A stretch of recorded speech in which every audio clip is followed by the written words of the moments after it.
প্রত্যেকটা বাচ্চার মানসিক আর দৈহিক বিকাশের জন্য খেলাধুলাটা আবশ্যিক হয়ে পড়েছে, কিন্তু এখন পড়াশোনার চাপে সেই জিনিসটা ওরা করার সুযোগই পায় না।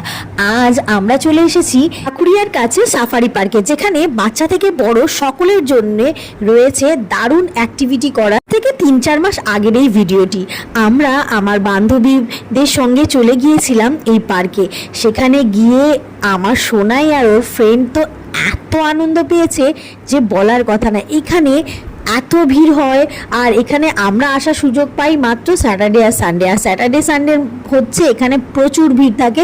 যেমনি ভিড় থাকে তেমনি এখানে অনেক অ্যাক্টিভিটিস বাচ্চাদের জন্য রয়েছে, যেগুলো ওরা এতটা আনন্দ পায়। আসলে তোমরা যারা ঢাকুরিয়ার কাছাকাছি থাকো তারা কিন্তু অবশ্যই এই পার্কে একবার এসো, তোমাদের বাচ্চাদের কিন্তু ভীষণ ভালো লাগবে।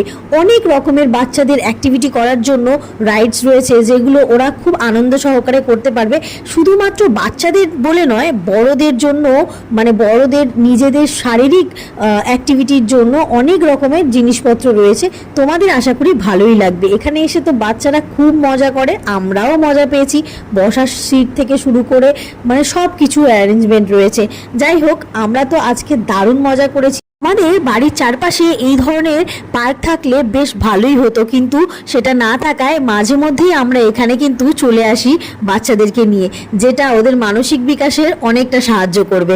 চলো তাহলে, ওরা আনন্দ করছে, এবার আমরা বেরিয়ে পড়েছি। এবার আমরা বেরিয়ে এসে চলে এসেছি আমাদেরই বাড়ির সামনে একটা দারুণ ধোসার দোকানে, যেটা খেয়ে মন প্রাণ পুরো জুড়িয়ে গেল। বাচ্চারা স্যান্ডউইচ এসব খাচ্ছিল, আমরা মশলা ধোসা, দই বড়া এগুলো খেয়ে আনন্দ করে আজকের দিনটা হই হুল্লোড় করে কাটিয়ে বাড়ি ফিরলাম।